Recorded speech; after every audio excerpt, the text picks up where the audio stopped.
Hello, j'espère que vous allez bien, merveilleusement bien en cette période estivale, peut-être déjà en vacances ou en mode ralenti, peut-être à fond les ballons parce que ce ne sont pas encore les vacances.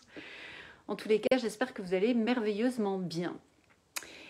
J'ai envie de partager avec vous un sujet qui arrive plus facilement en fonction du type de profil d'entrepreneur. Et je pense que ça pourrait être intéressant que je vous partage dans mes expériences d'accompagnement d'entrepreneurs un peu les types de profils en fonction des zones, enfin de leurs forces et puis de leurs ombres, parce qu'il n'y a pas de lumière sans ombre, et ça c'est ok.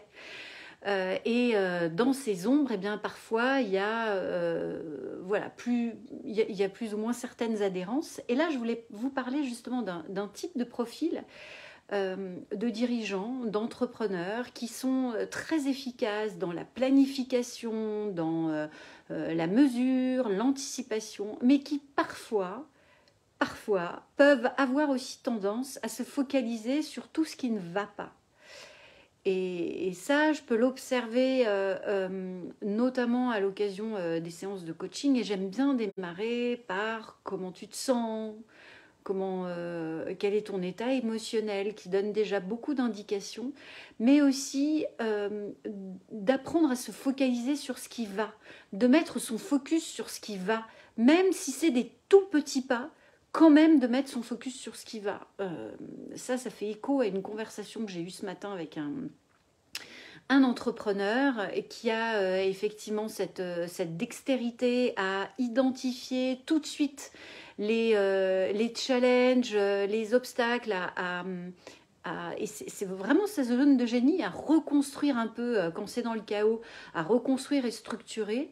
Et parfois, il a la tendance à être trop focalisé sur les zones de chaos plutôt que les opportunités qui se mettent en place ou les changements et les petits pas qu'il fait lui ou que font ses équipes. Et ça change beaucoup de choses quand on avance et qu'on reste aussi dans cette dynamique de c'est quoi les petites victoires, c'est quoi les petites réussites, c'est quoi les micro-changements qui montrent qu'aujourd'hui, il y a quand même une différence, qui montrent que ce soit dans la relation, dans les résultats, dans les interactions, il y a une différence. Même si ce n'est pas encore la vision et l'état désiré immédiat, parce que c'est ok, et on le sait tous quand on travaille avec de l'humain.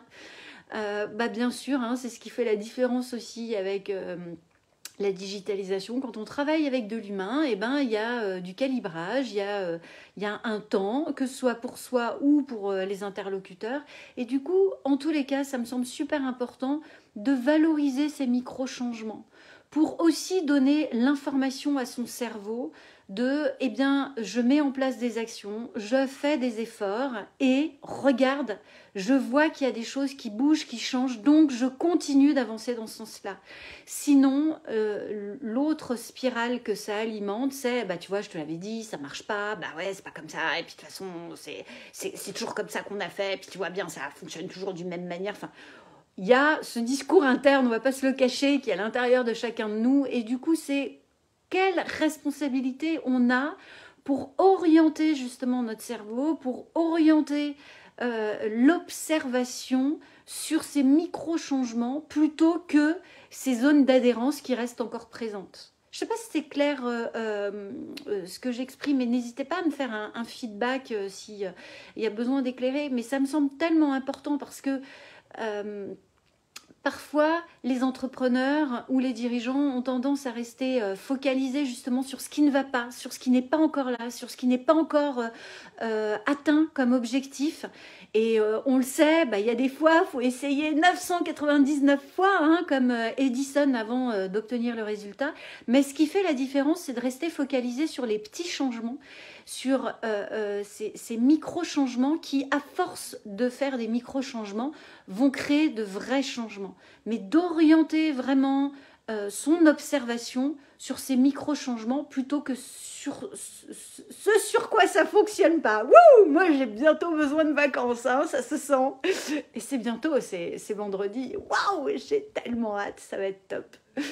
Voilà, c'était vraiment un partage qui me semble tellement important dans cette dynamique entrepreneuriale, dans cette recherche d'amélioration continue et puis cette endurance dans le changement, de ne pas lâcher, mais vraiment de focaliser et de forcer son cerveau, de forcer son regard à se focaliser sur ce qui se met en place et d'apprendre petit à petit à défocaliser de ce qui n'est pas encore là. Voilà, pour être dans cette énergie de désir, de construction, de complétude, plutôt que dans cette énergie de manque qui là est un fichu saboteur, qui est aussi qui bouffe aussi de l'énergie. Voilà, bah dites-moi si c'est clair pour vous. Et puis, bah, je serais ravie de lire vos commentaires et de vous retrouver dans ce fil. Je vous souhaite une magnifique journée. À très vite. Bye bye.